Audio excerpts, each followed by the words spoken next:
You know what? Yep, we did it again. This is a hot start. Here we go. I'll put it in. Don't worry. Hang on, folks. The show has started, but we got to put the intro in, and here we go. Welcome to our live stream of high school sports. Please note that this broadcast is produced by an independent team of sports enthusiasts, and the views, opinions, and commentary expressed are solely those of the commentators and not representative of the schools, teams, or athletes featured. While we strive for accuracy, occasional errors or misstatements may occur. This stream is intended for entertainment and educational purposes only. Thank you for joining us and enjoy the show.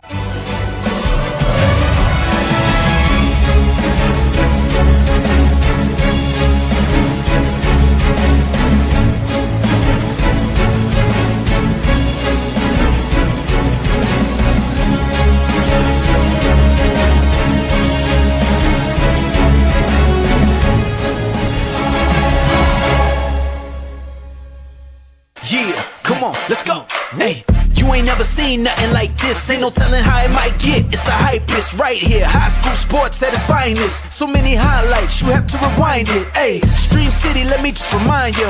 The heart of a lion, a team full of fighters. So many stars on the field, it'll blind you. They're giving everything they got till the time's up. Yeah, legends in the making. History is made. We just getting started. You ain't seen a thing. YSN, gotta know the name. They gon' bring the flames. They gon' do their thing. Take it to another level, don't hold back. High school, got a passion and we show that. Got the drive and you know they got the heart. Number one spot for your high school sports. Let's go for the win. Hey. And hello again, everyone. It's great to see you. We screwed it up again. We always say we'll be better tomorrow, and yet here we are, right out of the gates, baby. Tomorrow Boom! for sure. Rory McIlroy with a 2-foot putt. Oh, missed that one. Couldn't get it done. It's okay. Done. He came back to win. He came back to win in the end, so we're fine. He did. We are fine, brother. It's a great show. It's Wednesday. It is YSN Live. DJ Yoakley, Anthony Hartwig. We have been just putting out fires all morning long. At least I have, Ant. The big dogs of the valley. Absolute sack of subs today. I don't know what has been going on. The problem was the girls weren't on. We thought we had that corrected. And then I go on to the website and it's 2 girls votes, which doesn't work. So then I don't know. And then there's a misspelling on the other one. Like, hey, it's Wednesday. Hump day. Hump day. We're going to get through it. Hey, you know what? We got the beach is coming, DJ. The beach is coming. I'm going to tell you this. I might just go head first in and never come back out. I'm just going to go straight in, whether it's 10 degrees or 100 down there, right in, and just let the sharks have their way with it. just I'm going out. I can't swim real well anyway, so there's hey, sharks, come get it. Free snack. Buddy, it's been and then I got a 10.5-hour drive at 3 a.m. Like I am cooking. I'm swinging a hot bat right now is what I'm telling you. It is. And everybody's like, poor DJ Yoakley out there. Not so much. No, it is going to be a great day. We've got great guests for all you track and field folks out there. We have one of the greatest to ever coach it, to ever do it. Rick Seipert back with us today. We'll have him here in just a few moments. And Anthony, the second guest, roll out the red carpet, please. Yeah, we have a senior from Lakeview, Kennedy Bartlett, who on Monday got her 100th career hit as a Bulldog. And we're going to talk to her about what it means to be in that 100 hit club and what makes this Bulldog team so special this year. And also, you know, what her future kind of holds, what she's going to be doing after she graduates. I feel like nowadays people keep track of records way better and milestones way better than they did back in the DJ Yoakley era of the early 2000s. Like I couldn't tell you. I could tell you my batting average. That's it. That is it. I couldn't tell you how many hits I had. You know, and I wonder how many other people are like that. Well, Seipel kind of have the insight to that. He is a nerd when it comes to keeping stats and numbers and stuff like that. meticulous when it comes to it. So I'm interested to see how about. I mean, he knows every stat, every number about track and field and cross country of anybody, and I'm pretty sure in the history that's ever run it, from here to Indonesia. So we'll see how it goes. With that being said, he's got to live up to that now. Come on, Sipe. Oh, he's the best. Let's go. You know it. I know it. We all know it. Ladies and gentlemen, from the Boardman High School, the assistant athletic director and track and field guru right here on YSN.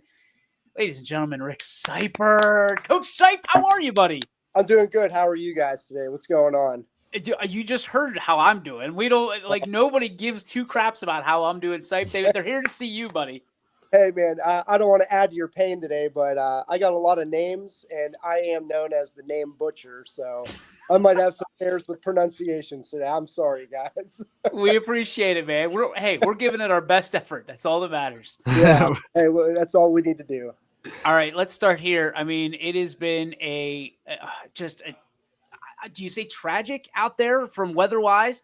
It's been terrible for baseball and softball. The thing that keeps me going is you do have some of those tough kids out there, the student athletes out there. They're all in track and field because they're all out there running in whatever, throwing in whatever. So, I mean, for you, how has the weather really affected the early season and now into the mid-season of the track and field season?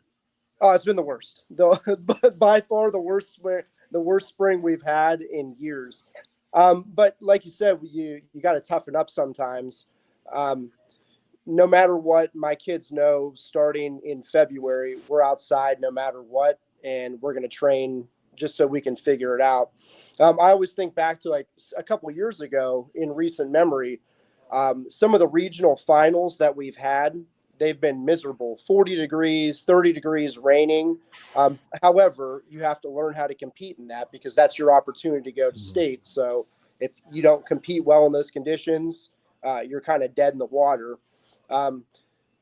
Maybe 2022, I remember walking into the regional final and Logan Thompson walked up to me and said, "Hey, if it starts raining, I'm about to win this 300 and break the school record." And I just smiled and laughed. I'm like, "Okay, Logan, whatever you say, man." And after the gun went off, he got to the second hurdle and I was up in the stands laughing. And the coaching staff looked at me and they're like, "What's so funny?" I'm like, "This kid said he's going to set the school record and win this 300 if it starts raining." And sure enough, he won the race and he set the school record. In those so he called his shot. He Babe Ruthed it that day. Yeah, and it was amazing. So, I mean, but we prepare for those things. Mm-hmm. Days like this, we're going to compete later today. We got to get some reps in. So Canfield's going to come over here this evening, even though it's going to be in the 40s. And we're going to figure it out. Yeah, but again, if we're not ready for those conditions, what are you going to do, man? If you're going to hide and go inside every single chance, it is what it is. And I know there's some people like they're totally against what I'm saying right now, but I mean, you do you and we'll do us and we'll figure it out. We bundle up, we wear the sweats, we warm up extra and we go figure it out. So you're not going to get the times you want probably, but you still get the opportunity to go out there and compete and get yourself ready in a way. Yeah, that was going to be my question. You brought up the times. As you look at the results for the first, several weeks of the season so far, how have the overall times been affected by the weather? Do you see a little bit of a lower times than normal because of the weather, or do you think it's still the great or great? Our local kids are still performing. I mean, some of the studs that we've talked about in the past here, they're still doing what they do. Braden Bryant's posted some nice times over at Fitch. Milburn down in United put up some good times already. Modelski from Lowville, he posted one of the best times in the state in the 400 so far. Wow. So I mean, kids are still doing what they do. Ava Hewlett, she's got one of the top hurdle times in both the highs and the lows. I mean, it still happens. You still have to go out there and compete and figure out how to do it. And people are getting it done. I mean, you got to do the best with what you got and not be afraid of the weather to go compete. I mean, the gun's still going to go off. The districts are still going to happen. Regionals are still going to happen. And you, like I said, you have to be ready to go in those conditions. I mean, you kind of highlighted a few there. Who are some of the the kids, the student athletes that we need to be keeping an eye on down the stretch here as we go through the midseason into the late stages. And obviously, as they get the better, as hopefully the mercury rises, the better times and the better performances come out. I mean, I really think these kids are still performing pretty well. I mean, despite the weather, they're having their opportunities. We did have a couple nice days out there. So Braden Bryan from Fitch, he's one of the best sprinters in the state. Seth's doing a fantastic job with his kids over there at Fitch, as they always do. Drew Modelski, I hope I'm not butchering his name, but he's turned in some really good. He turned in a good 1, 2, and a 4. His teammate Josh Pazel, he's doing a good job in the 400 as well. Justin Sawley over there at Fitch has also turned in. He ran a 154 already in the 800. I mean, that's blazing for this time of year. It's early, and I think he's going to be pretty tough to beat. He's going to for the mile and the 800. Our throwers, our McDonald kids are still killing it. Drew Zajac doing really well again this year. Emma Bundy, Shiley, she's doing great again this year. I mean, the kids that we've talked about in the past, they're really putting some times up there. And there are some newcomers that are out there as well. Naomi Sheasley from McDonald, she's phenomenal. I mean, she had a great cross-country season, and then she's already turned in a really nice 800 and a nice mile out there as well. So, I mean, we are still seeing really good times. I'm really hoping that the weather breaks. Saturday looks like it's going to be a nice day, or at least decently nice. So I'm hoping we get to see some good things happen this weekend. Slave, since it's the first week we have you on, I also want to give you the time to just talk about your program and some of the kids that you see so far that are really competing well in Boardman and what you're expecting out of your kids this year. I think we're really balanced like we always are. They work hard. We put them through the ringer every time we're out there. Our throws are top notch right now. James Mitchell's throwing really well in shot put. We have 3 or 4 different boys that can rip it 150 any day of the week. It just depends on when they get out there in the rings. Sarah Barrows, returning all-state athlete in the shot put. So, I mean, our throws are our premium right now. And then we're backing that up with 2 state qualifiers from cross country with David Daltorio and Olivia Brady. They're both doing really good things. And then the rest of our ranks, their times are coming down. We tweaked a little bit of the training this year, and I'm really proud of the efforts that we have right now and some of the marks that we're putting out there. So I'm really excited to see what happens when we're full strength and we're going to get the meets that we need to with the weather. We got bagged last Friday. We were supposed to go over to Lakeview, but I think it was like winter part 5. So they didn't cancel. They postponed it till later in the season. So we'll see what happens when we get out there, out to Lakeview later in the year. And again, Salem's got one of the best programs, like we said last year. Their girls are the Maggies. They're killing it again. Hall and Hopple. They always do such a good job. They were a great interview last year, and I'm really excited to see them doing very well again this year. What's his name? Capizzello from McDonald's having a good year. Clace is having a good year. Papagallo from Mineral Ridge. And again, like I said, Ava Hewlett, she's turning it on already this year too. So again, some of the kids that we've talked about in the past, and then we got some newcomers getting in the ranks there as well. So it's exciting. It's a good time of year just to see what the kids do. And again, hopefully we get a break from the weather and we get some good meets up and coming here. So we'll see how it goes. We're used to talking to baseball, softball players about their mental capacity and what they have kind of left when they're dodging raindrops and getting canceled and stuff like that. For you as a coach, that's got to be interesting because you kind of, I mean, you're an AD, you're a coach, teach. I mean, you got everything going for you, and you're kind of got to be a shrink too this time of year and let people know that it's going to be all right. If we do get banged, we're gonna it's postponed. It's going to go down the stretch here. I mean. Is there compartmentalize this? Is there an opportunity for you to have to calm the kids down or hype the kids up or get their mind right, so to speak, this early in the season when, they can get a little bit depressed when the weather's not nice and they're not running in the best of weather or throwing in the best of weather or getting necessarily the best times? How much of that goes into your job nowadays? Well, I mean, you have to make it fun too. I mean, ultimately, I'm going to be very blunt about this. I don't really care what they run. I want them to have a good experience because at the end of the day, eventually you're going to forget maybe the time or the meet or something like that. But I always want these kids to remember that this is a place where we care about them. We want to see them be something that they didn't think they could be. And I tell the girls every day, like, it doesn't matter if you're number one on the roster or if you have the most growth on the roster. You matter to this program because you're going to push somebody, have a good experience, be a good teammate, and make sure you guys are on each other. You know, it's high school. Like, things happen. Like, there's ups and downs. I don't know. Somebody didn't get enough likes on TikTok one day, and you got to be like the shrink for that kind of stuff too. So, I mean, every aspect of it over the last couple of decades for me as a coach. So, I mean, I feel very comfortable just letting the kids know, hey, this is a place where you're cared about. You know, I want to see the best, what's best for you. I just had a conversation with the kid the other day that's on the track team as well as our softball team. And I'm like, you know what? I really don't care about any of the stuff. I just want you to be a happy kid because that's what matters. So you do the things that you need to do to be happy. It's your life. You got to live with it. I'm going to support you as a softball player. I'm going to support you as a track athlete for me. And, you know, just be a happy kid. And that's going to make me happy, coach. Coach, earlier you talked about some of the impressive freshmen in the track season this year, and you've coached a lot of impressive freshmen, I'm sure, in your years.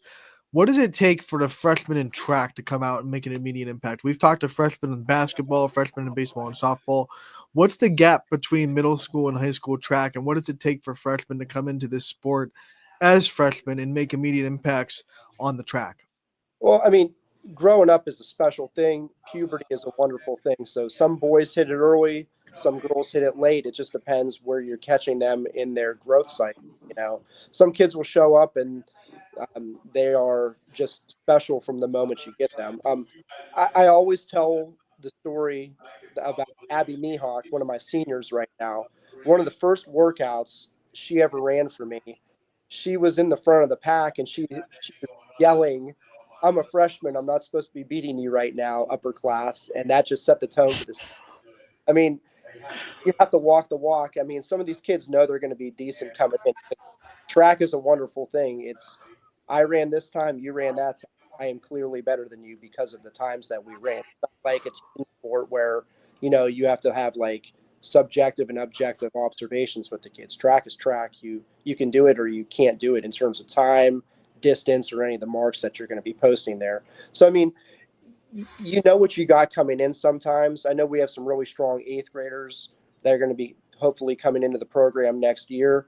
And, you know, you just get to know them, you talk to them, you get to know the families. And again, hopefully they jump into your program and they hit the ground running for you. I mean, a big thing is communication. Like, one of the things I'm learning this year in my new role is communication is a premium. And if you're a good communicator and things are going well, you know, usually things mesh together. So you always got to make sure you're communicating with these kids in some way, shape, or form. Sipe, you mentioned, freshmen having success, obviously, and it's the greatest telltale is the time.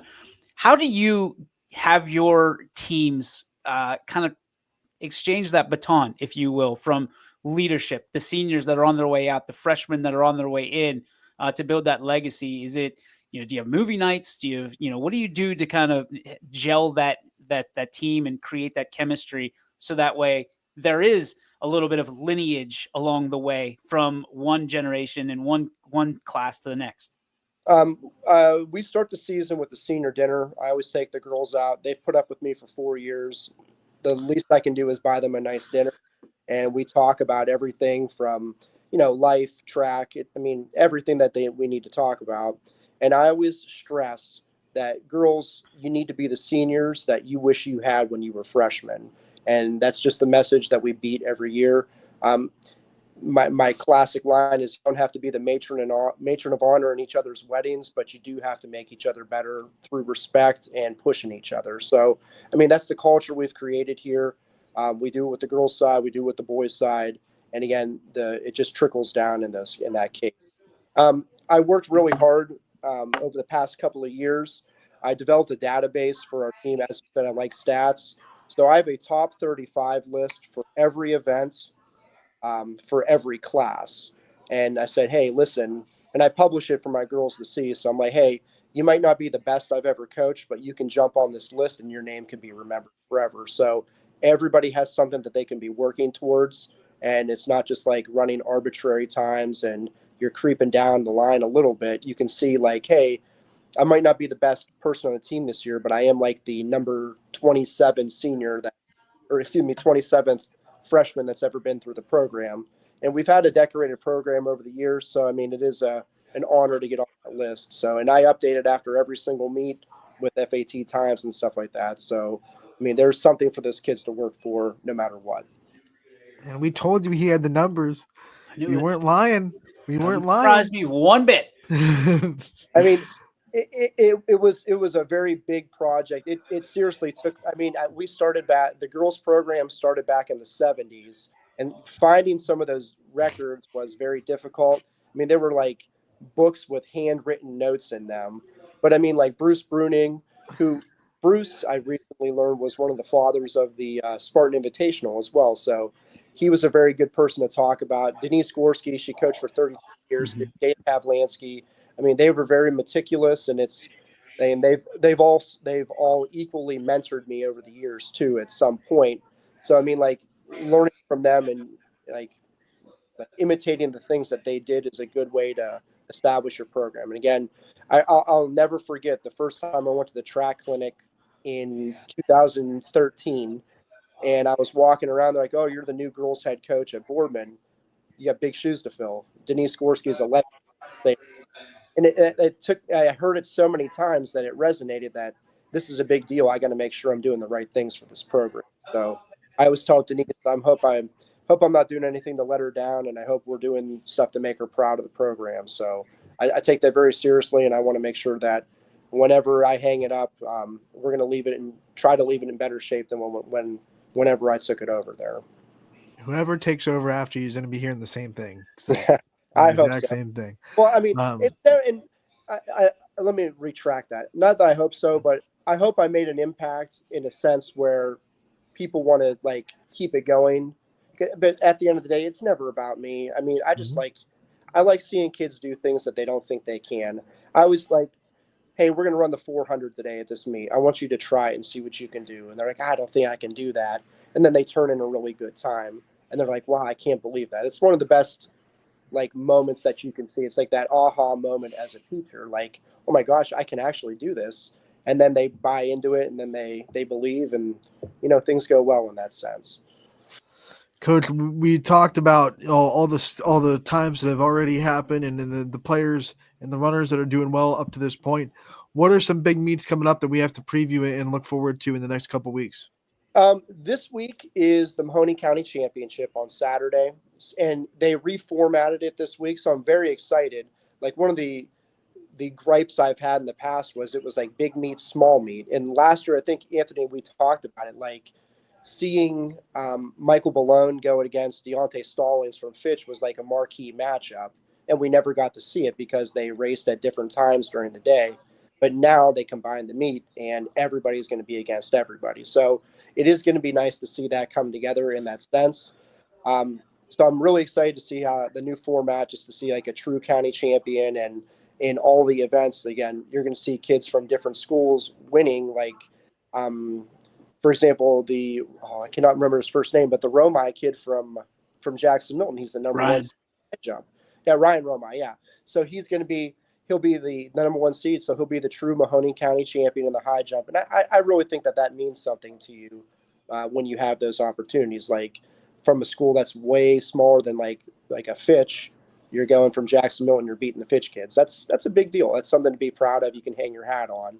And then again, you're going to get matchups between kids that don't normally get to race against each other. So this will be an exciting weekend to see everything go on Saturday here.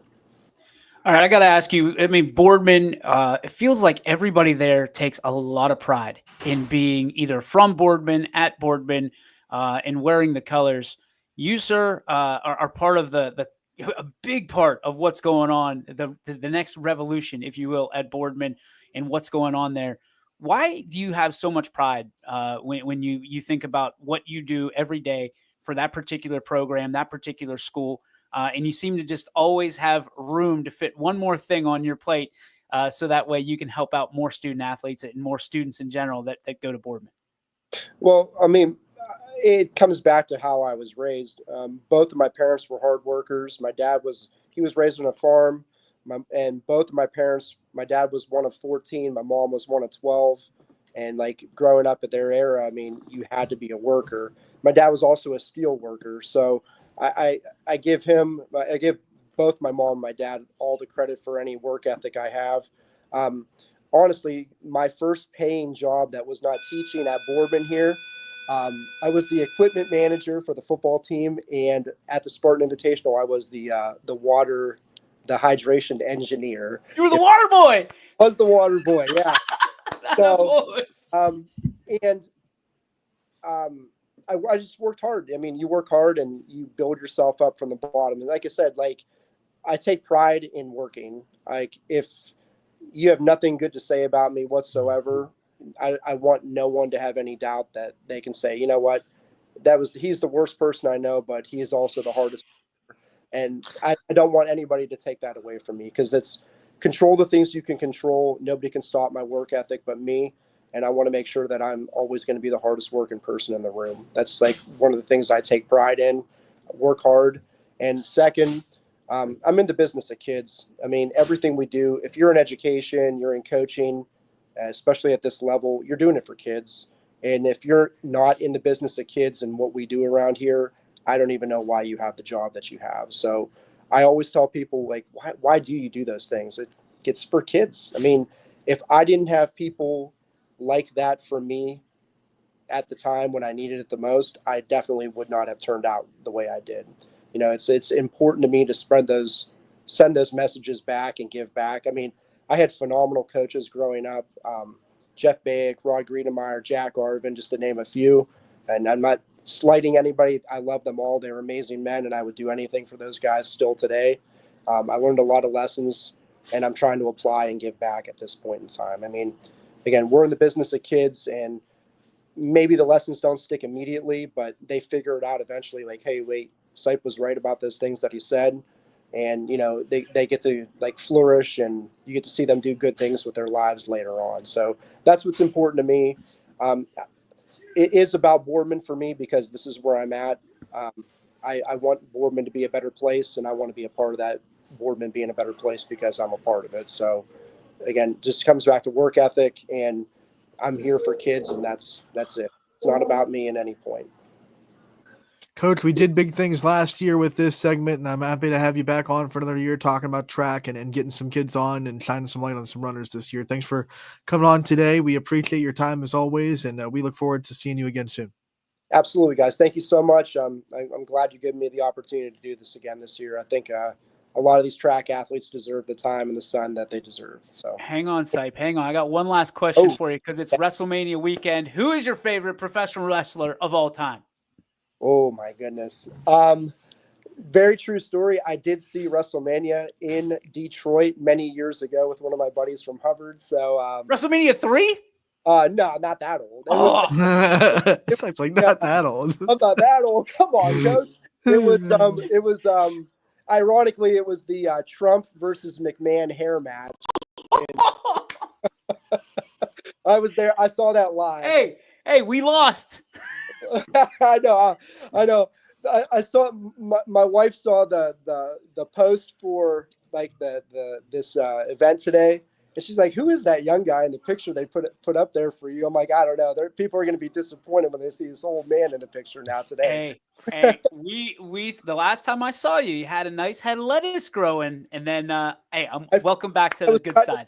Oh, I was cutting it myself, and I farmed it, so I got to start all over, man. Welcome back to the good side, buddy. Best haircut in the business. I love it. My favorite professional wrestler, I'm going to go back to the Attitude Era. It's tough to beat the Rock and Stone Cold rivalry back from when I was in high school. So like late 90s Rock, late 90s Stone Cold, those two are the best, man. Awesome. Sipe, thank you so much for stopping by. We appreciate you as always. We'll see you 2 Wednesdays from now when we come back. Well, when I come back from Myrtle Beach. Sounds good. Looking forward to it, guys. Thank you so much. Have a good day. See you, buddy. Be well. There he goes. I figured he was going to be a Hogan guy. There's no doubt in my mind. I figured Rick Seipert was a Hogan guy. Also, I felt bad once I kind of did the math about him being there at the Silverdome in WrestleMania 3. That's bad math. Bad math on my part. Math Still, ain't mathin'. hey, still swinging a hot bat over here. Still swinging. I'm just hacking right now. It's okay. We have perfect segue because we have someone that's swinging a hot bat in the break room right now, and Kenny Bartlett coming from Lakeview, and the whole team really swinging a hot bat right now. But she's got her 100th career hit under her belt as a senior. Kenny from Lakeview, thank you so much for coming on today. Thank you for having me. You got it, and we know that you did get 100 hits. I want to take you through that moment and talk about the emotions that kind of came to you when you were able to get that milestone. Yeah, when I was going up to bat, I was excited, but I was trying to be calm because I didn't want to get my hopes up and like end up not getting it. But I was really excited. I was stepping in the box thinking this could be it. And then when I actually got it, it was so nice to hear like everyone was cheering just extra loud, and Matt came up and gave me a hug, and it was just a great moment. Kennedy, when you start your varsity kind of career, is the 100 mark something that you had in your sights, or is it something that just obviously accumulated over time? I wasn't even really thinking about it until last year, to be honest. My freshman year, I only had about like 15 or so hits probably. And so this just wasn't something I expected. But as I kept progressing as a player, it started to become a reality. So it just accumulated, I guess. Kenny, you're one of the big reasons why this Lakeview program, especially the last 2 years, has really gone skyrocketed in the culture and in the skill department. Talk about what you've seen over the last 4 years, changing this culture, changing this program, and now being one of the best softball teams in the area. I think a big part of the change was the positivity our team had. My freshman year, it was kind of rough. We weren't really confident in ourselves, but as we got a new coach and everything started looking up for us, and we started building together more as a team. So that's, I guess, when it started becoming better for us. There's got to be an excitement in the air. I mean, you're on your way down to Myrtle Beach, right? So how excited are you for that? Yeah. And what are the opportunities? What are you looking forward to most about being down in South Carolina? I'm excited to see new teams and play in those fields that are definitely not as like muddy and wet as ours, and it won't be as cold. And honestly, I'm looking to get a nice little tan while I'm down there too. So that could be part of it. Yes. You also get to spend a lot of time with your team, and I know you already do, but now you get to really bond with them. Talk about kind of the benefits that will have for you to be even closer with your teammates for a couple of days in Myrtle Beach. Yeah, I think it'll be really good for us. We haven't really had an experience like this. We go to dinner after games a lot, but that's different than like living with them for a while. So that'll help us learn a lot about each other, and I think it'll be a lot of fun. Is there a particular food that you're looking to have down there? It's a little bit different grub from Northeast Ohio. Yeah, I don't know. We kind of planned our meals already, but I think we might get hibachi down there at some point. Okay. So are you going to Rios?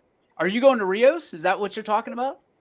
I have no idea, honestly. Okay. Maybe. First time down there, so they're flying by the flying blind. Okay, Yeah. So if you go to Rios, it's one of those red card, green card, and they just keep bringing out the food constantly. So if you end up there, you have to like save room for the pineapple, which is amazing. But they have sushi there as well. Literally anything you can have. Are you a seafood fan? Do you like seafood at all? I'm not a huge seafood person, but well, you're screwed. I'm sorry. That's just bad luck. But no, there's everything that you could want is down there. Obviously, the beach is incredible. There's a lot of softball teams down there this year too. So I'm sure that you're well acquainted with a lot of the teams that are already going down. Fitch, Canfield, South Range, and of course, you ladies are going down as well. So being excited about playing, that's number one. But I guess that leads into my next question is, like, how have you handled this mentally of playing one game and then off for three and then playing one and then, like the mental gymnastics of it? It's a challenge, is it not? Yeah, we definitely have to adjust to everything every day. Like, we're supposed to have a game a day. I'll still bring my practice clothes to school just in case, because there's always that chance it's going to get canceled. So it's definitely a lot of adjusting, but I think it helps us build character as a team because it just shows that we're ready for anything. Okay, so since you come prepared, was there a day where you learned that lesson the hard way, where you realized I better bring my practice clothes because I never know if we're gonna have a game when I come to school? Was there a moment when you had to make that reality and you had to make that thinking ahead? There wasn't really one so much this year because the last 9 weeks at my school, I had a study hall last period, so I was able to go home between. But this quarter, I have something, so I've been bringing something every day. But one time this year, we were on the turf, and I assumed we'd be inside because it was freezing. But it was so cold, and I had just a T-shirt, so I guess that would be the only time this year. That's tough skating right there. That is tough skating, literally. All right, the NE8 is home to some of the best softball teams in this area, the most competitive softball teams in this area. For you, is it an honor or is it like it's a stressor to have to gear up every single night without having those nights off to kind of let down your hair a little bit and just relax in the box? Obviously, you're pretty good. 100 hits, not so bad. But to have to always have your guard up, is that something you've grown accustomed to? I think it can definitely be both a stressor and something as a motivator, because it is kind of scary when we're playing all these great teams in our conference, but it also gives us to beat those teams in our conference and make history for our school. Kendi, you are a senior, of course, as we've talked about before. What are some things that you have in your future goals and the things that you're going to be doing after you graduate at Lakeview?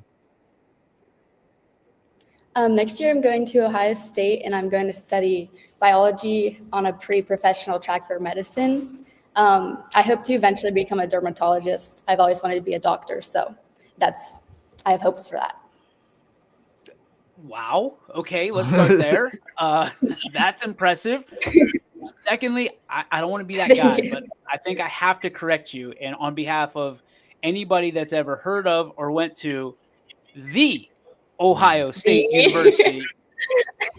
No, we're very proud of you. Obviously, what you've been able to do and accomplish on and off the field. Who are some of your role models and your heroes that have kind of led you in the direction and to be the great young lady that you are today?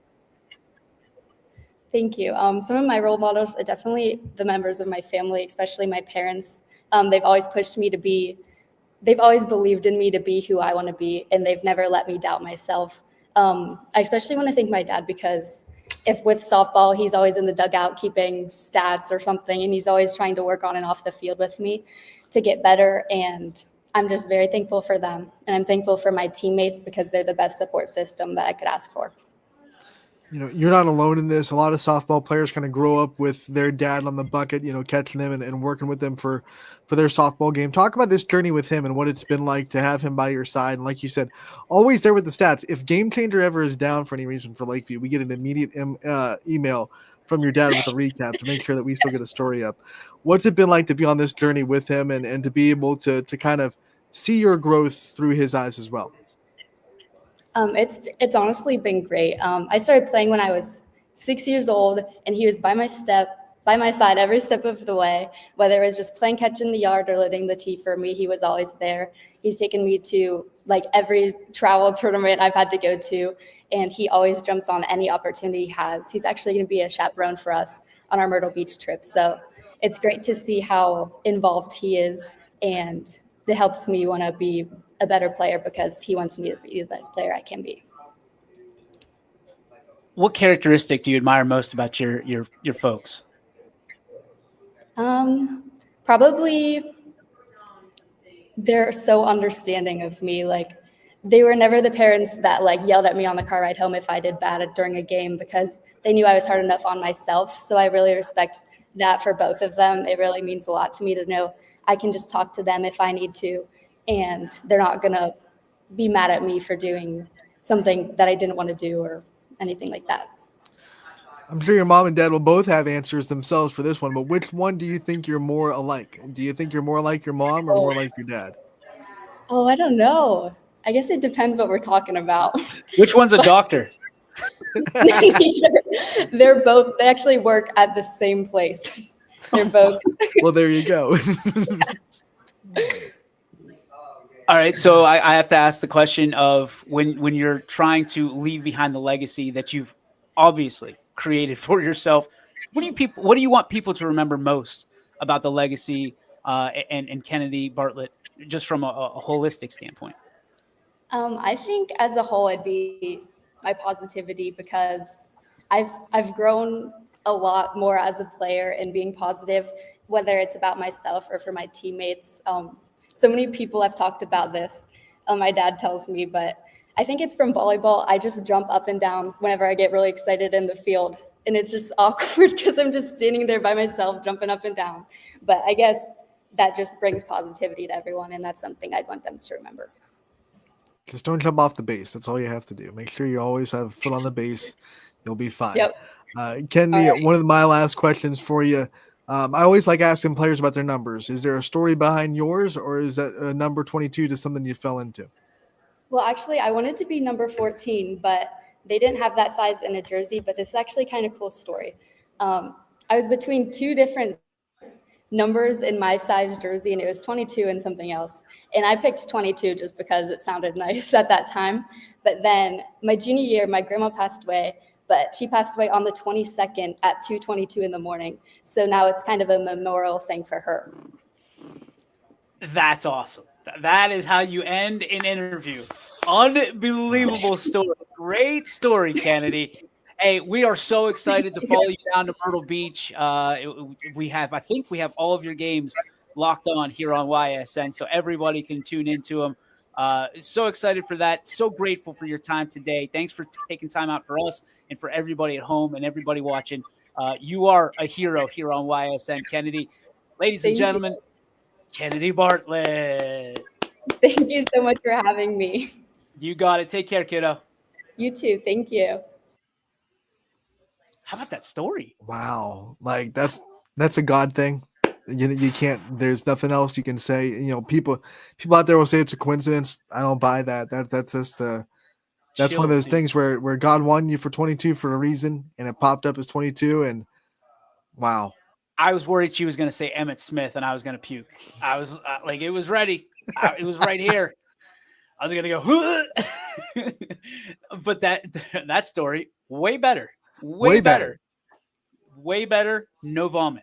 So congratulations. She's up here, Aunt. She's up here. She's someone that seriously strikes fear into the circle when you're pitching against her. Mm-hmm. Coaches have to scheme around her. So, you know, she's, and you know what? She's way cooler because she's going to go on and do something that she's wanted to do since she was little. She wants to be a doctor. Boom. She's doing it. You did it. Not too many better places to go if you want to be a doctor than the Ohio State University either. I mean, their medical school is top notch. So to get into there, that's amazing because it's a very hard school to get into. But then to get into their medical programs as well, like hero on the field, hero in the classroom. Awesome. So in like 10 years, we'll have to bring back Dr. Bartlett, and have her talk about the 100 whatever she's done since. Because I mean, the sky's the limit for that young lady, and we got a lot of that going on around here in the region. So another human being that we have going on and has it going on is joining us right now for his weekly segment, and we bring him in. Ladies and gentlemen, Scotty Mincher. Thank you, guys. You're welcome, Scotty. Always. Much shorter than the intros I'm accustomed to, but just this sweet. Oh, okay. Okay, hang on. All right. Ready? All right, pull it together. Ladies and gentlemen, at this time, we bring in a fan of not just the Cleveland Browns, the Cleveland Cavaliers, the Cleveland Guardians, way back to the Cleveland Indians. Maybe he likes the Scrappers, but he loves your sports network. He is the biggest thrill on four wheels. Ladies and gentlemen, he is Scotty Mad Dog Mincher. Is that better, Scotty? I mean, the first one was great, but I just didn't expect it to be that. Scotty, it's been a day, all right? It's been a day. I can't be just unrolling the scroll for your intro because you show up on a random Scotty. Wednesday. I know. I kid.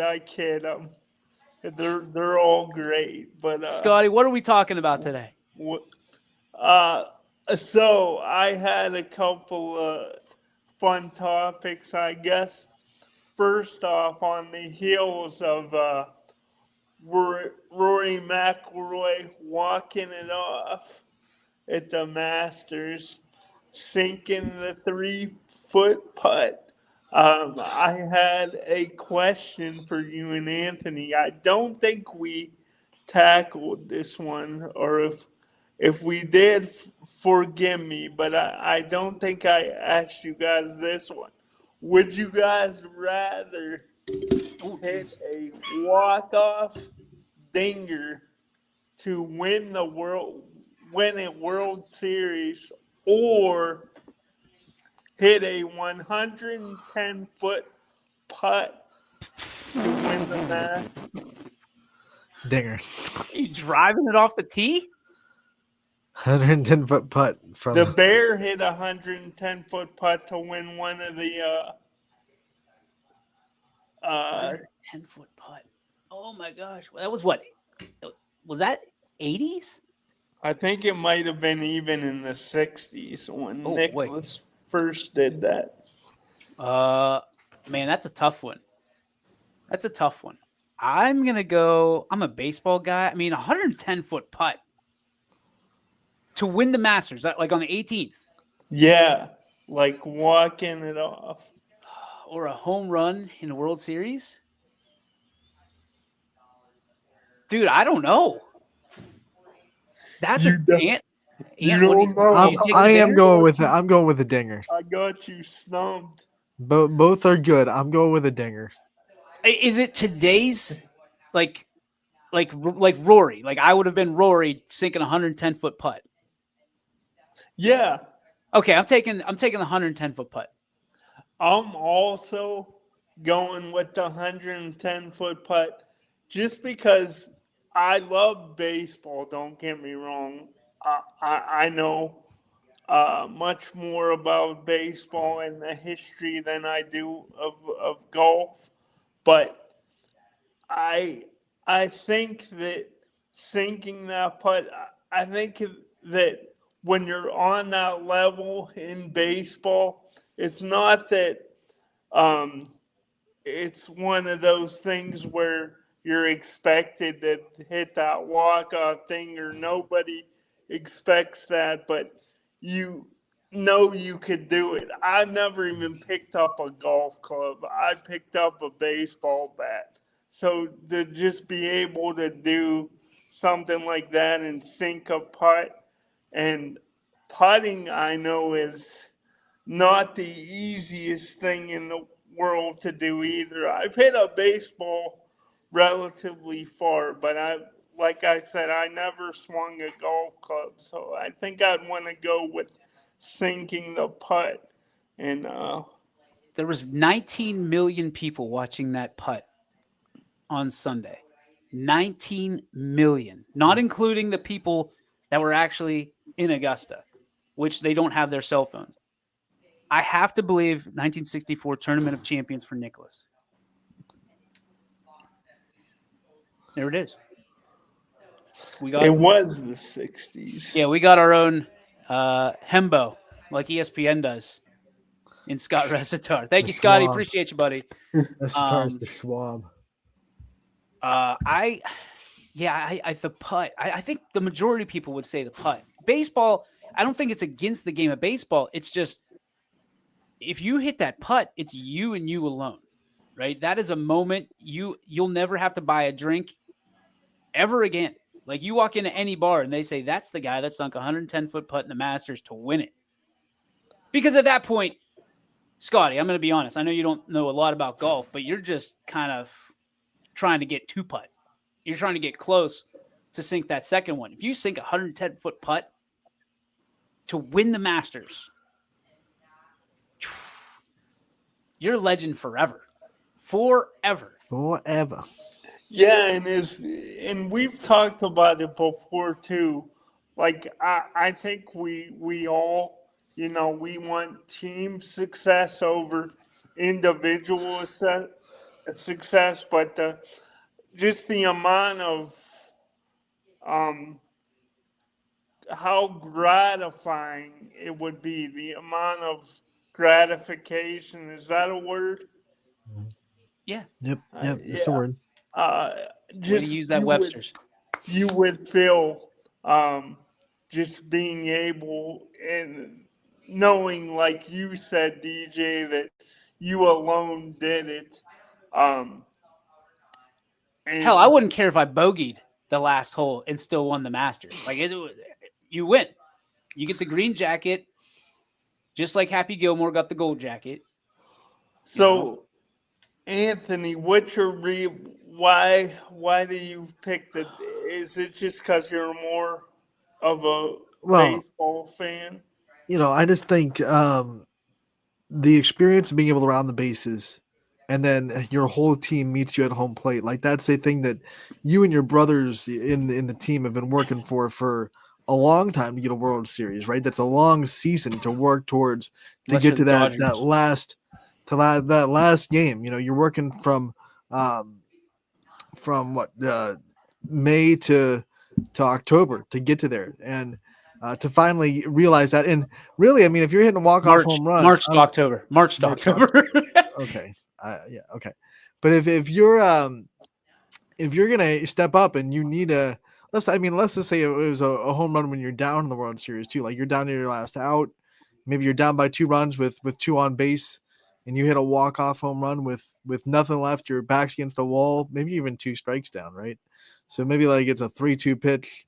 That's the one that everyone kind of dreams of in the backyard when you're announcing yourself. You know, Hartwig's looking at a 3-2 count.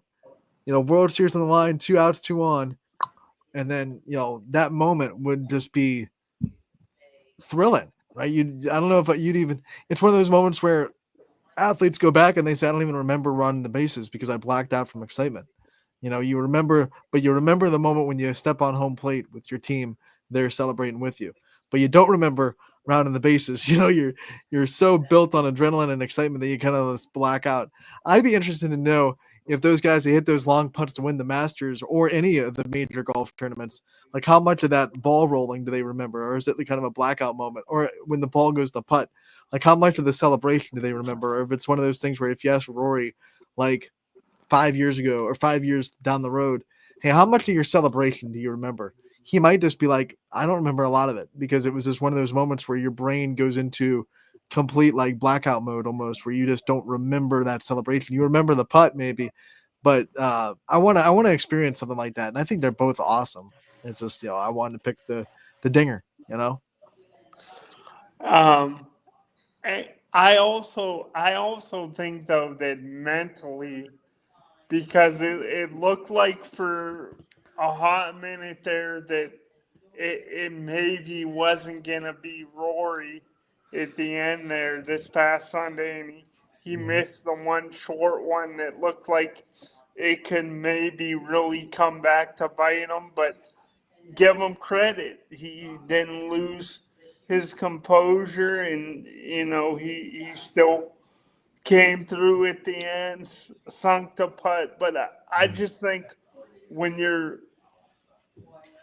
it looks like you're gonna win and everyone's expecting, and then that adversity hits in golf, and you miss maybe a putt like he missed earlier, it has to be one of those where it's just a gut wrenching feeling. And I'm not saying it's not gut wrenching if you come up with the bases loaded and the game's on the line and you strike out, but none of the teammates are always going to say, you know, that's not what lost us the game. We had to be better early and so on and so forth. But in golf, it's like what DJ talked about. Nobody else is picking you back up. It's just you. So it's kind of that double-edged sword where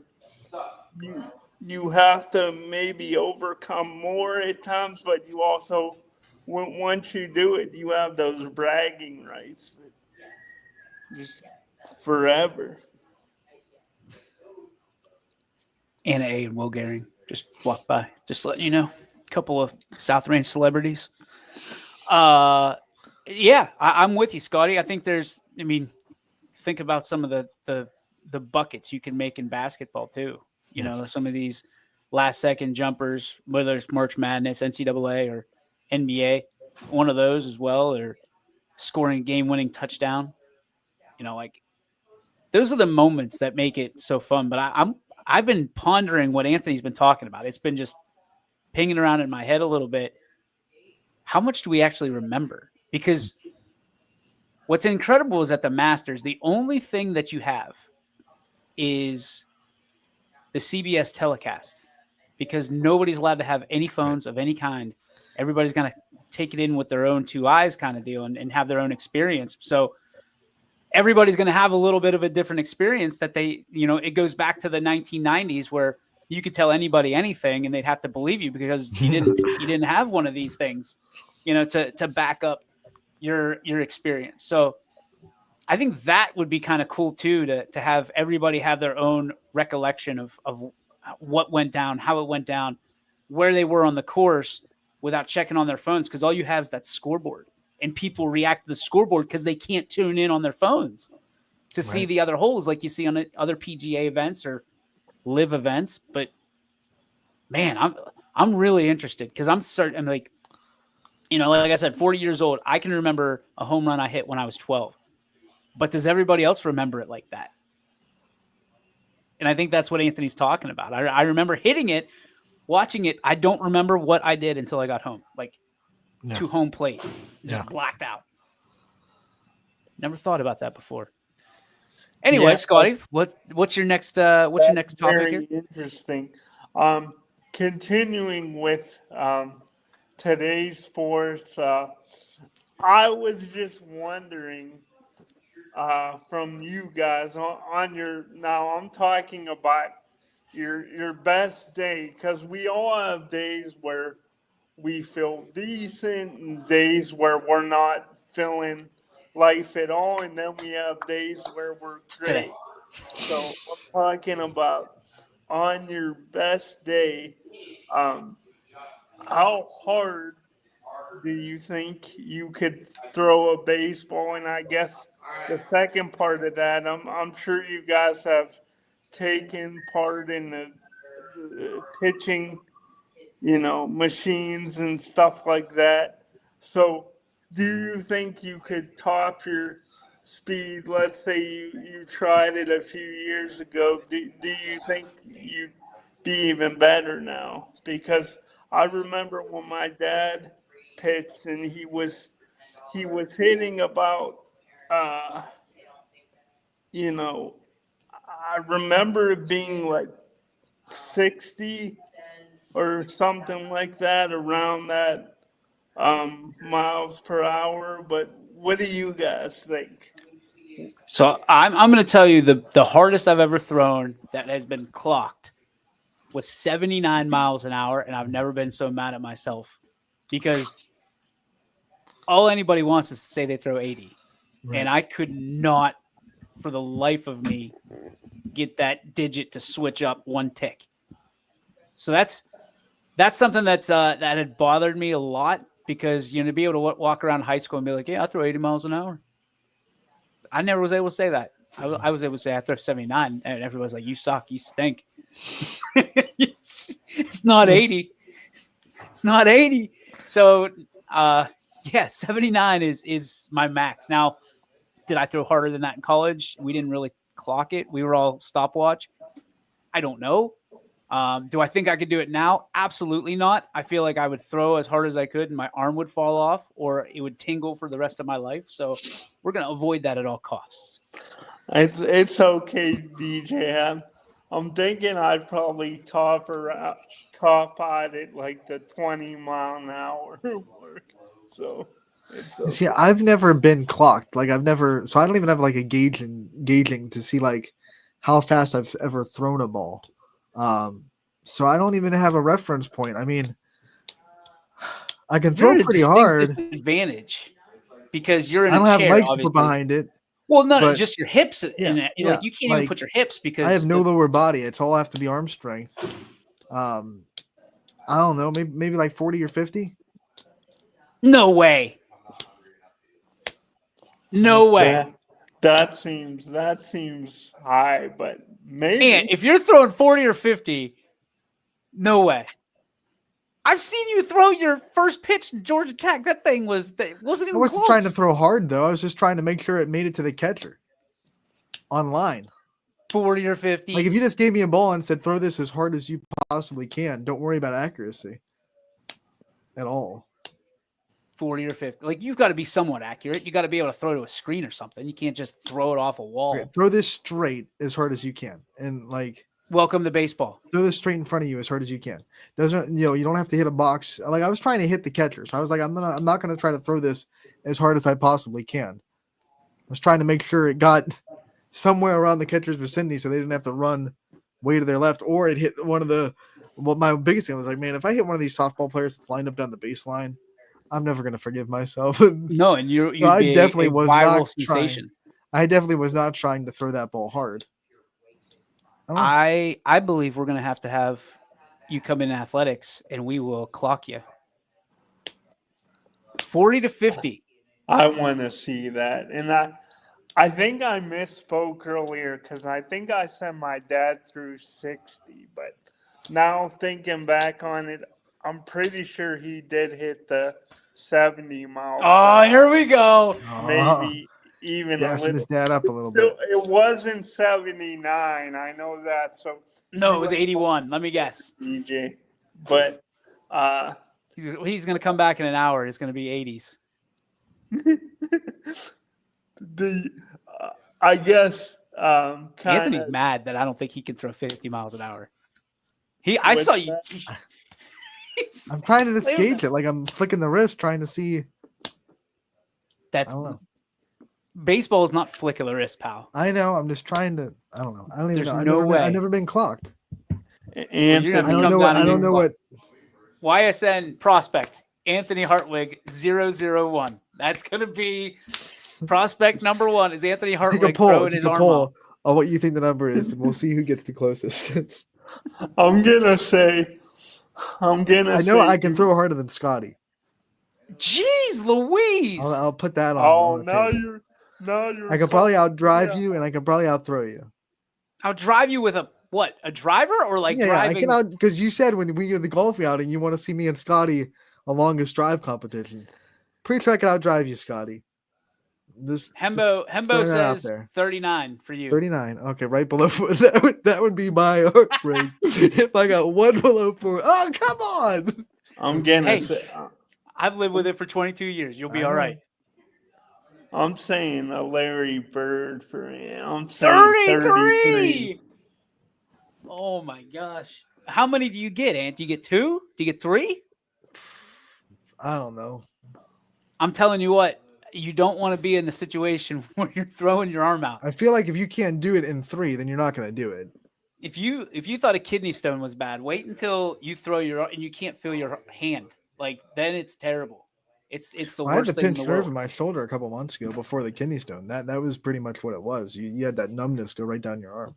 It's the worst. It Well, did not feel good. There are worse things, I'll tell you that. But it is not good. Not good at all. If I may, I was gonna throw another 3 thing throws out like really. the fair. Yeah. See, You three. gotta If you pick can't- your last one. 3 throws like the fair. That's funny. 33, 39. Anthony, what's it going to be? 38. Those things were such a crock of you know what. We were at Geauga Lake and I threw like underhand one, like just tossing it into the net, and it said 68. I was like, wait a minute. And the guy quickly turned it off, like quickly turned it off. They got me. Sorry, Scotty. They got you. Proceed. They got they. Let me ask you this, Anthony, real quick before I get to the other thing. You think you could have you remember it like carnivals and stuff when people would they'd be sitting on a thing like dunk me or whatever. Have you ever dunked somebody? I've never done that one. Okay. The carnival rides that I played skee ball. I played the one where you have to hit the frog with a hammer and try to land it in the lily pad. They have like a rubber frog sitting on a little. Are you in Kids World? Where are you? The Canfield Fair. You hit the thing with the hammer and it catapults the frog, and you have to have the frog land on the spinning lily pad that they have in the water. Done the water guns, of course, trying to get the race, water gun race. The clown's mouth thing? I've done the balloons at the fair. I've done the basketball hoops at the fair. The balloons is the darts. Yeah, I've done the darts with the balloon. The basketball hoops are the ones that aren't. They look like they're round, but they're like this. And every time it touches the rim, it's going to bounce off. You're not going to get a gentle rim on the fair. So I've done all of that, but I've never done the dunking at the fair. Scott like trying to dunk people. I asked you if you were at Kids World. I don't know if you got that part. I've never hit a frog with a hammer onto a lily pad. Like, oh, have you ever seen that did game? They make you get the? Did you have to pick up the duck with the number too? Like, is that where the land you were in? No, I mean that's at the fair too, though, with the spinning ducks, and you have the magnet, and you have to kind of try to hit the duck with the magnet fishing rod. But what fair are you going to? There's a Canfield Fair game that someone back me up out there. It's a rubber frog, and they have it like as a little catapult. You hit the hammer and it shoots it up in the air, and you have to try to hit the frog into the spinning lily pads that they have. I feel like you're like at the Austin Town Fair where some dude just rolls up into a parking lot, opens someone's up. Someone's got to back me up in the comments because I've played that game a lot. What's the name of it?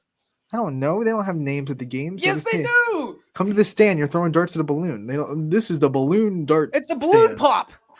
I don't think so. Nobody's ever been like, I really look forward. I never paid attention to the name of the game. I know I can lily describe the game. I don't know what the name of the game was. And I hope someone backs Nobody's backing you up on this. I know. I'm looking. You are on your own. Lily pad. Let's start. That's what your new nickname is. Lily pad or wing. That's all right, Mr. 79. Oh, okay. Here we go. Let's crank it up a little bit. Let's crank it up. Nobody's coming to help you, Lily pad. I know. All right, Scott. What else you got? We got to finish this show up. I got to start packing. Couple minutes left. Getting back to what we were. Scotty's timing the show.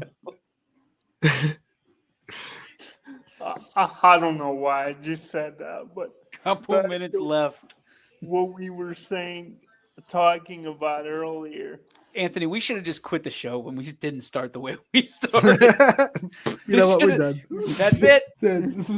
We'll see you guys next time. All right, Scotty, go ahead.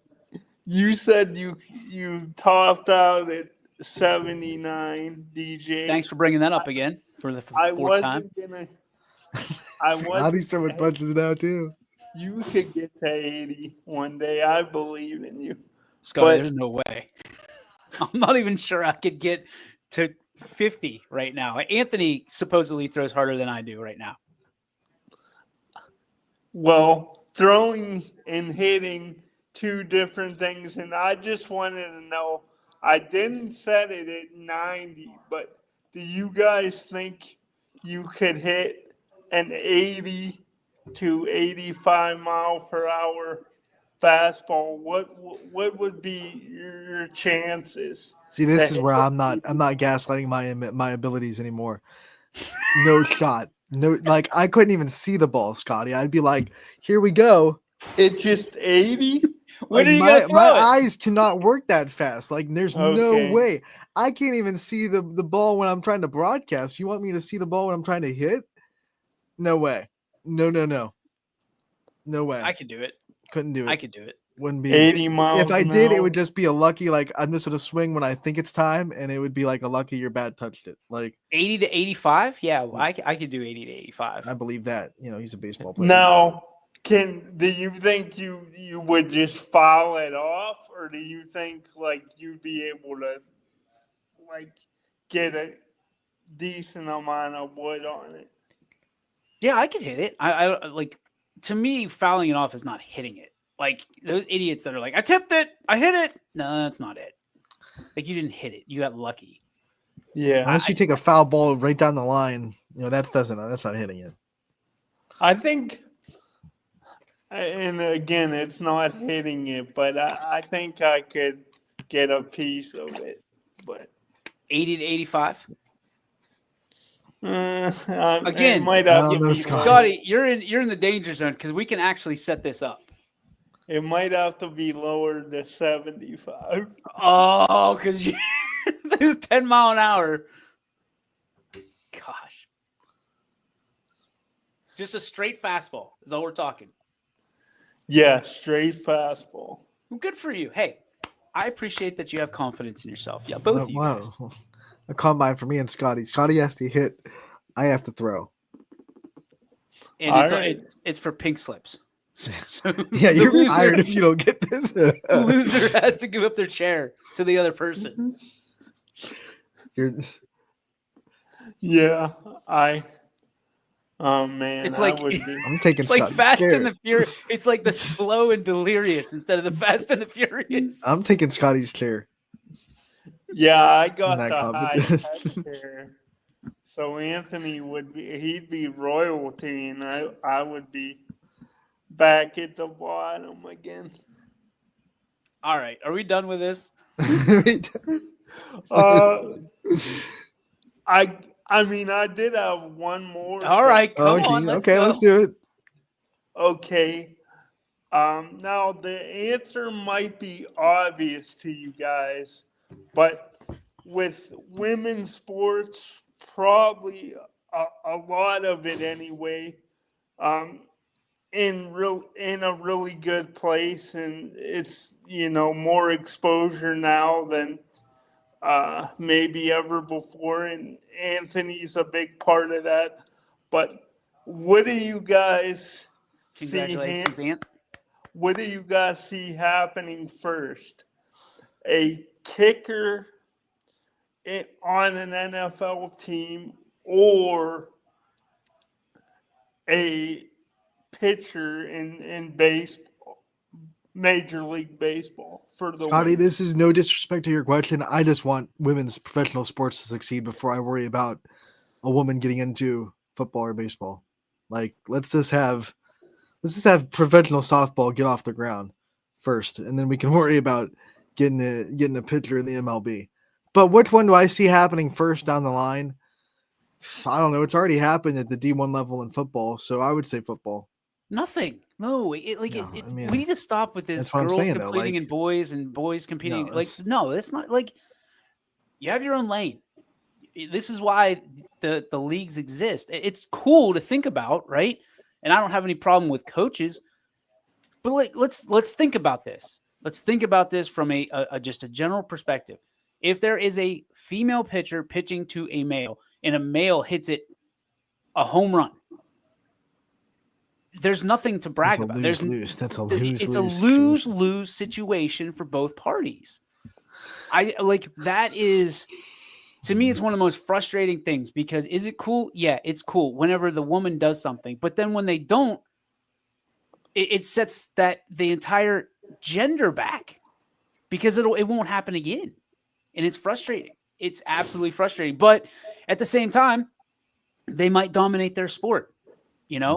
I think you're better seeing women golfers competing in PGA events or live events. I think that's what you'll see first, because there is no direct competition. There's no physical competition between the two that could, you know what I mean?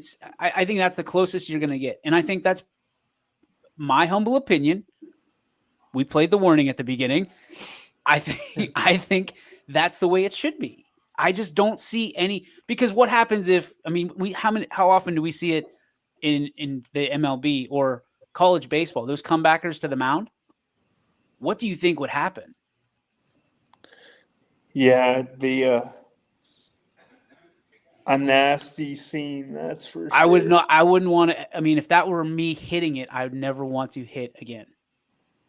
You know, it'd be awful. That's somebody's wife, that's somebody's daughter. You know, I know that's somebody's husband, somebody's son.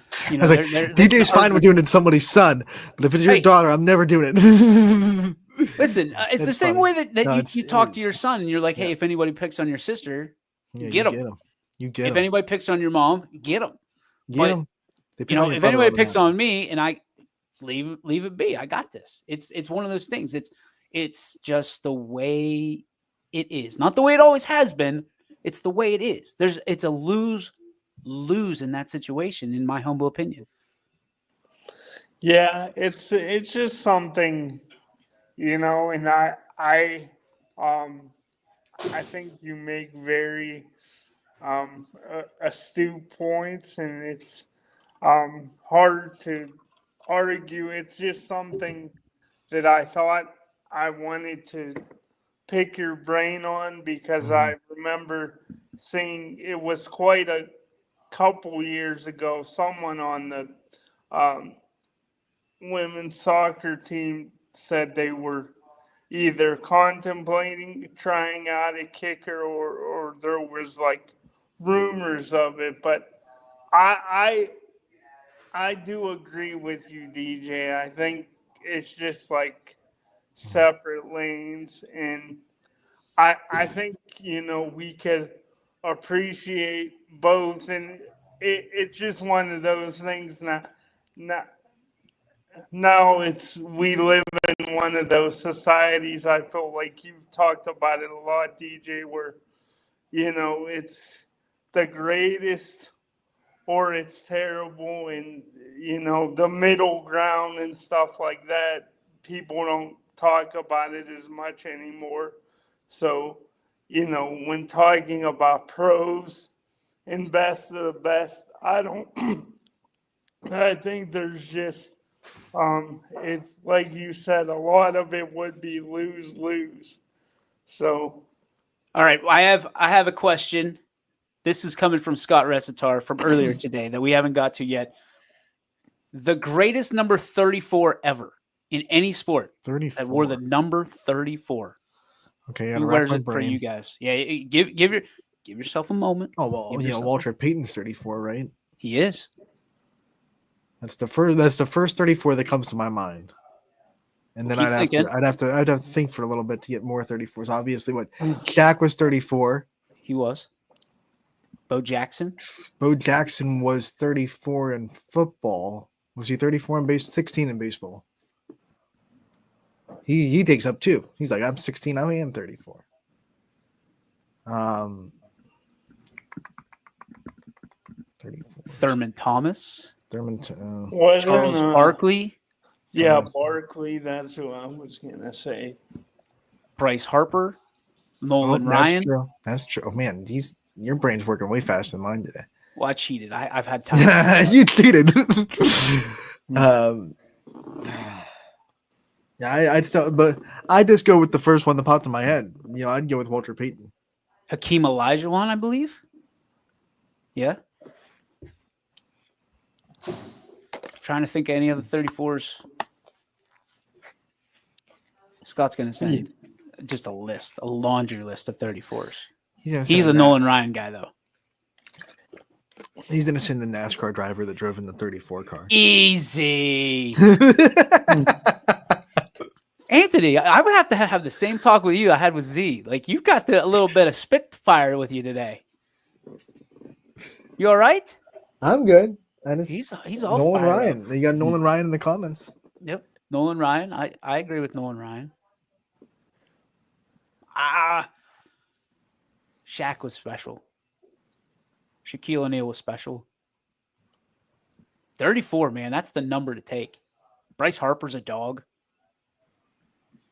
Hockey numbers I'm terrible with, other than 87, 66, 99. an 8 now. But that'll do it for 34. We want you to think about it. Throw it in the comments. Go back, listen to this, watch this, and throw your favorite number 34, the best of all time that wore the number 34. Throw it up in the comments. We appreciate it.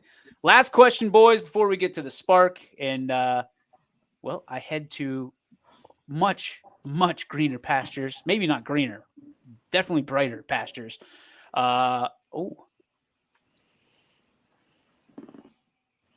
Boo 8. What? Ovechkin. Oh, he's booing the number 8. Okay. Albert Bell was number 8 as well, by the way. So there's that. One of the greatest all-time players. All right. We asked Sipe. We got to ask the both of you. Favorite professional wrestler of all time. Thanks to our WrestleMania weekend coming up, fast approaching on Saturday and Sunday. Scotty, who do you got? There's a lot I like. Oh boy.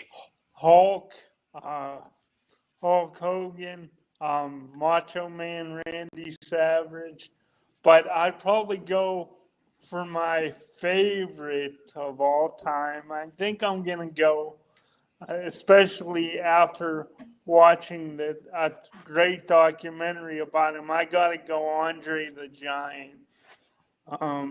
I think he would be my number one. Quick story about Andre the Giant. I heard just the other day before we get to Anthony. I'm trying to buy you time, pal, just so you know. So Andre the Giant's at a bar, and a guy that's 7 feet tall, walks into the bar, sees Andre at the bar, doesn't like him, walks up to him. Andre's drinking a can of beer, which if you've ever seen Andre the Giant, it's about like this. He makes the can, a full-size can, look like this in his hand. He's drinking a can of beer, which he could put down hundreds, no exaggeration, at a time. The guy walks up to him, punches him right in the side of the head. 7-footer with everything he has. Andre takes a drink of his beer, turns on his stool, and says, "You want to go to fight?" And the guy's like, nope, that's it. That's it for me. That was the end. Andre the Giant was a bad dude. Good dude. Yeah. But a bad dude. If he wanted something, he got it. Not only would he drink 100 beers, DJ, but he'd drink 20, 30 bottles of wine easily.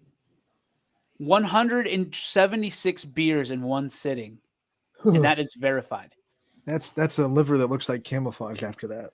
Ooh. Well, he is. That's a cirrhosis giant. on a plate. Cirrhosis on a plate. Easy, Ant. Yikes. Have you ever had a beer? No.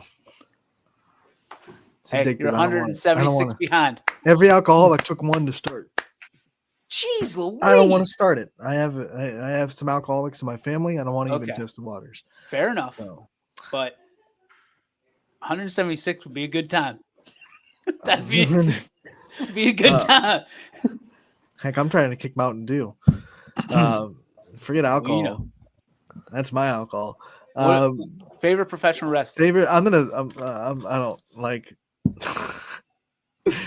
It's been well documented. I'm not a wrestling guy. If you pick a diva, we are canceling the show. Cancel. You know what? I did have a wrestling video game in the N64 back in my childhood. Oh, this ought to be good. I think it was WCW days. Oh boy. I'm gonna pick Sting. Stinger. That's a good pick, Ant. There you go. That's a I used him a lot in the pick. video games, so Sting. Everybody knows I'm a Hogan guy.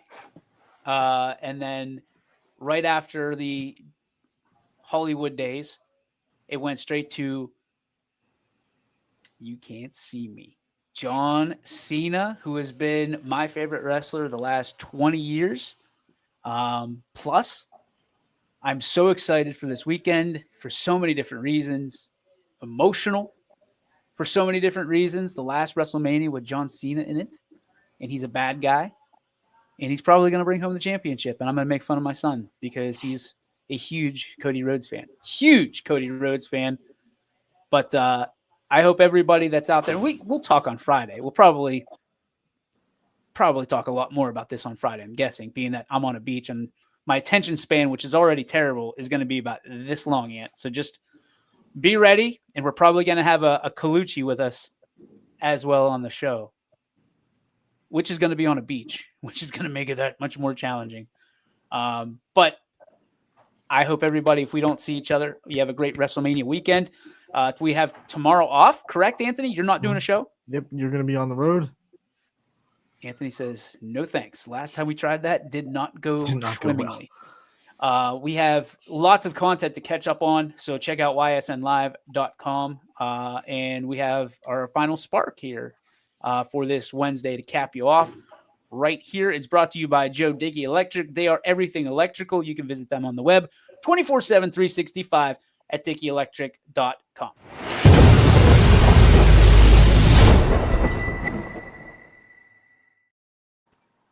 Scooter, what's your spark, bro? So my spark for today, I think I have to go with. I'm gonna have to go, and someone bought these for me from Giant Eagle. They're called Yodels, but they're Boston cream ones, and they're pretty delicious. What the hell's a yodel? I'll go with Boston cream Yodels. It's kind of like a Swiss cake roll of the Little Debbie variety. So, Twiggy, you got something better than yodels? I don't think I got something better than yodels. Yodels sound really, really good. Man, I haven't even had Little Debbie's in a while. I haven't had any of those packaged cakes in a long time. What's my spark? My spark.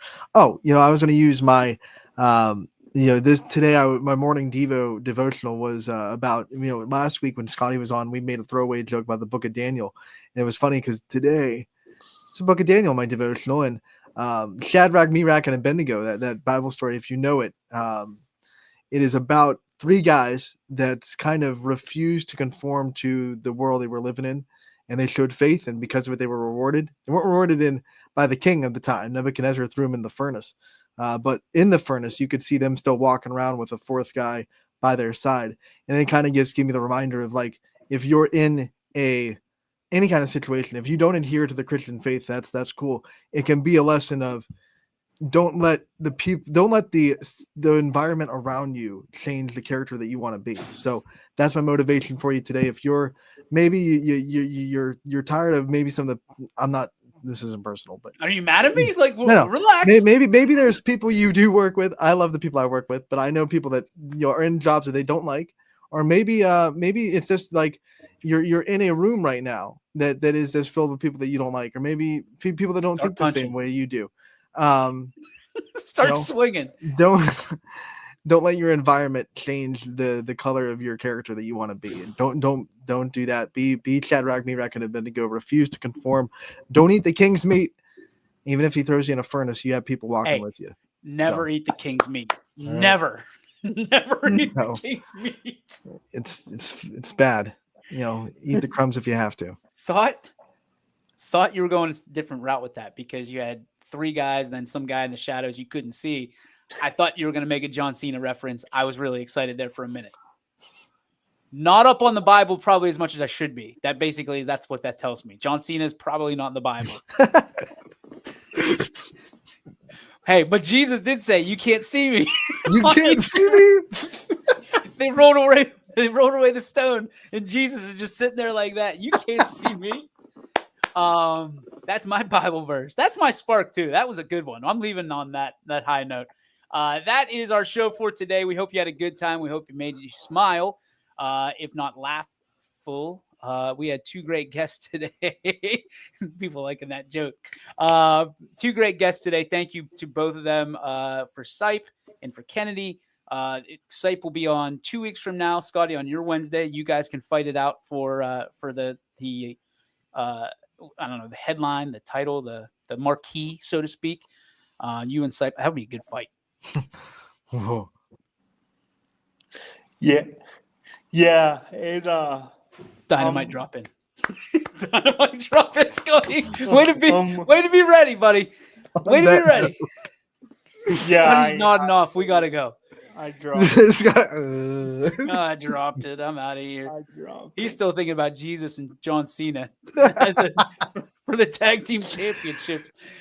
That is our show. We'll see you on Friday. And again, there's more stuff on ysnlive.com, which is always on for you. Head on over there, get your stories, rehash these interviews. Great stuff. And certainly, if there's anything that you want to see on YSN, you can contact us on our social media platform. That's it. That's all for Scotty, for Twiggy. I'm DJ. We'll see you on the other side on Friday, right here, high noon on YSN. Anthony, Scotty, may the sports be with you. and you, my friend. YSN thanks you for watching this presentation of Your Sports Network. For stories, stats, and more, go to ysnlive.com.